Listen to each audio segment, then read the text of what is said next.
plot continues when Koena tells Ryo Kasagi that she's going to look for something, while we see Ryo Kasagi heading out to hunt in the forest. But they discover many people protected by the King of Spades. One person barely alive utters their last words. The film, or the tape, prompting a rush to their side. When they enter the truck, they discover a documentary film showcasing his life from birth, featuring everyone he encountered in his world. And among them is the one who tells him she's going to look for a life outside Tokyo. In the video, a woman tells him that doing something small made her remember her entire life, including when she came into this world. Before she finishes explaining, the King of Spades kills her and attacks everyone.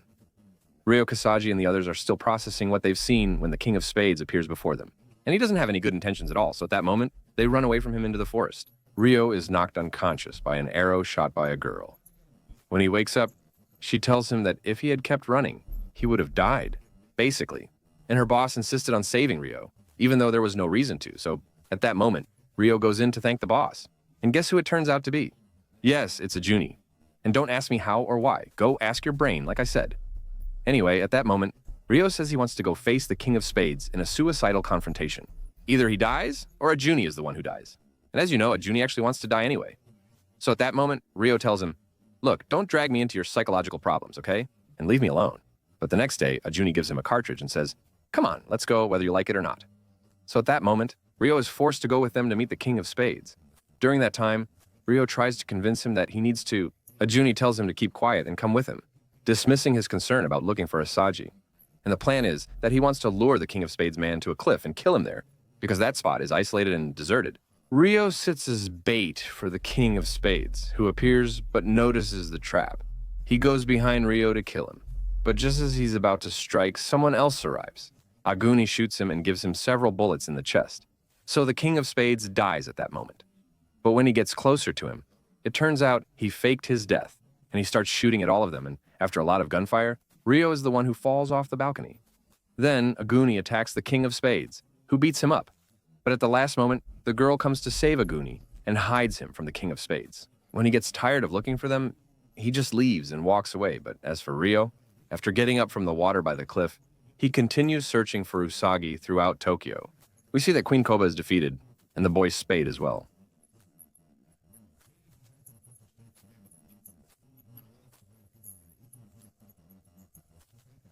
To help him stay alive, and here we see Ryo also joined this game, and met Saji after a long search. The important thing is that the game is called, and it's divided into two teams. The Queen's team follows the girl, and the Challenge team follows the contestants. The members of the Queen's team will chase the members of the Challenge team. And if the Queen's team catches any of the Challenge team members, they'll turn them into one of their own and take them to the Queen's team. Players must tag others to recruit them to their team. The team with the most members at the end wins, while the losing team is eliminated. The game begins with the Queen's team chasing the Challenge team. After a set time, the roles reverse. The Challenge team chases the Queen's team, trying to catch anyone, but the girl protects the Queen. When the Queen's team's round starts again, it ends with the Queen's team significantly larger than the Challenge team. Contestants must tag others to win, but even those who have been turned avoid Ryo or Saji's tags to prevent being in the smaller team and eliminated. And you might ask me, why doesn't everyone just join the Queen's team? And that's for two reasons. The first reason is that they won't leave the game and will just stay as followers of the Queen. Second, every team has an unconvertible king.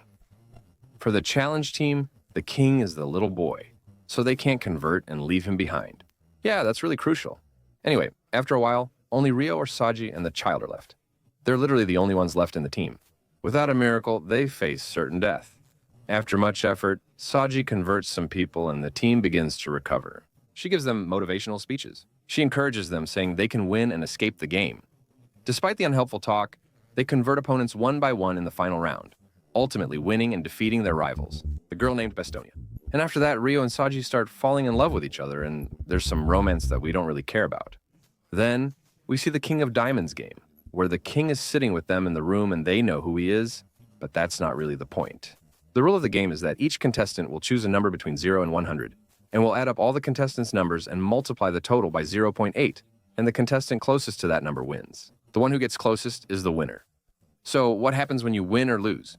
If you lose, you get -1 point, and if you win, nothing gets deducted. Players are eliminated when they reach 10 points. The game continues until only one player remains, who is declared the smartest and the winner. The game is tough, but that's not my problem. I'm not good at sports anyway. The important thing is, the game is starting. Everyone picks a number, but the King of Diamonds is closest. All lose a point, and the next round begins with everyone thinking again. Ultimately, the King of Diamonds remains closest, leaving everyone except the King with -2 points. This continues until the 10th round, with only 2 remaining. With 1 number left, they make a mistake and lose. Since only 2 cards remain besides the King of Diamonds, 2 new rules are added. If someone guesses the exact number, both 2s lose 2 points. If 2 people write the same number, both lose a point.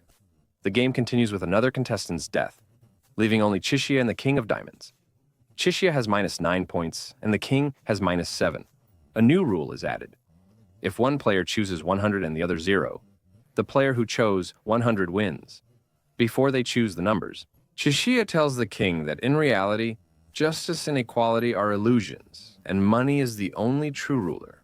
He reveals that Chishia, a neurologist, was fired for refusing to prioritize surgery for an important person's son over another patient. Chishia tells the King he will choose 100 and lets him decide if Chishia deserves to live. Even if he chose one, Chishia would win. The King chooses 0, and Chishia wins. And then they repeat this for several rounds until the King of Diamonds dies. You don't really understand why this happened, but that's what happened. It's definitely something philosophical, but honestly, I don't understand it. But that's not our topic. I go to the game of the King or the Queen of Spades, and there they agree to finish the game together. After they finish the King of Spades game, they move on to the next game. They finish the Jack of Diamonds, followed by the King of Hearts, all in quick succession. Only the King of Spades remains, with whoever is left trying to survive the chaos. The real problem arises when the Queen of Hearts follows. Rio meets Chishia and they start talking. Niraji arrives, causing trouble, and begins shooting. He attempts to shoot Chishia, then hands him a gun so they can play together. Right, that's the first and second. Anyway, after a bit of shooting, Niraji finally dies. Thank God we're done with him. He dies, and hopefully he won't come back again. The important thing is that he dies at the hands of Rio, because he wanted to protect Kurosagi. Unfortunately, this causes Chishia to take the bullet instead, and he dies. After all that he did, all that effort. But there's no time to be emotional or talk about it now. The Spade King attacks Rio and Kurosagi, forcing them to flee. They meet their friends Bilo, Saida, Koina, and Anu, who are also escaping from the Spade King. Also, Ajuni and the girl with him join the group that night, and they all attack the Spade King, hoping to kill him. After a big battle, even all of them together are having a hard time against him. But he manages to kill the girl with Ajuni and Anu, and when Ajuni sees the girl dead, he gets furious and starts attacking the Spade King with his own hands. As the king was about to kill him, Koina jumped at the king to finish him off. However, the king pulled out his knife and stabbed her several times, leading to her death. Dunya is also involved in this misfortune. Unsurprisingly, Kasagi won't stay quiet and jumps into the mess too, as if she's going to die in the chaos as well. But Ajuni reloads to shoot him from behind. At that moment, the king turns and headshots Ajuni. There is no god but Allah. Only Kasagi and Ryo survived. If you're curious about where he went initially, that remains unknown. He went to take control to release gas and set off an explosion with a bomb he had. And before the king of Sabati, Asagi, arrives, that's when Rio comes to take his turn too. But at that moment, he's shocked by the number of people who died. At that moment, the king says, "Come now to claim your mother's soul," and goes after him. When he reaches the door of the pharmacy, which has some traps, he feels like it's a trap and doesn't want to go in at that moment. Subhanallah, ya Mu'min! Ajuni miraculously revives and pushes Rio into the pharmacy, where he throws a grenade. Ajuni jumps with him as the king explodes into pieces, seemingly killing him. But how did Ajuni come back from the dead? He asked the director, as I mentioned earlier. So basically, Ajuni didn't take the hit to the head, he just got it in his ear. That's why he bled. And since it's important, in the end he died, but it doesn't matter. The important thing is, thank God, the Sabati king, who looks like that weird thing from my eye, is dead, and we're finally rid of him. But he died after he almost wiped out the whole team, except for Rio Asagi. After revealing that the king was Ajuni's old friend, Ajuni grabs a gun and shoots the king in the head, despite the king already dying. Ajuni did all of this to save himself. If you ask me how, I'd say to ask the director. The key thing Ajuni says later is that he doesn't want his friends to die. He finishes the game's last part to finally free us. And they go to the game, which is the last game, the Queen of Hearts game. They enter the game, and there they find Mirzad herself waiting for them, congratulating them for making it to the end of the game. She explains the game is quite simple. They will play 3 rounds of a golf-like game. Regardless of the outcome, they will complete all 3 rounds. The first round concludes, and shortly after, the second round also ends. The tension is high, but after 2 hours, she says, "I want to show you something. Let me quickly serve you tea." As they drink, she begins a story that in the future, all the technology they dreamed of in their time has come true. In 10 years, this world will basically be all virtual. And in 50 years, all incurable diseases will have a cure. And in 100 years, natural disasters will have disappeared. Technological advancements enable them to gain control. What matters is that after 2 centuries, we gain the ability to transfer our consciousness and memories to machines, regardless of anyone's disbelief. After 300 years, human lifespans reached 300 years or more. Physics was completed after 400 years, marking the scientific peak. Life became boring after 500 years. I lost track of further developments. Humans gained control over everything and could do as they pleased. Craving adrenaline, they created a game to entertain themselves with. And after 6, no, I'm bored, that's enough. In reality, they're merely virtual bubbles. They entered this world with advanced suits solely for enjoyment. Mira tells them the situation is their fault, as things don't just break. She later reveals that aliens are responsible for everything happening, and that they shrunk them and erased their memories to experiment on them. And there's another theory, that humans had a nuclear war, the planet was destroyed, and the survivors hid underground and made robots to play with for entertainment. Mira then tells them that what's important is what happens after that, not what came before. During the game, people provoked Rio to kill her while they were trapped. Rio grabs his gang and Nadini stays silent. Mira then tells them that everything is just an illusion. And is there a reason why?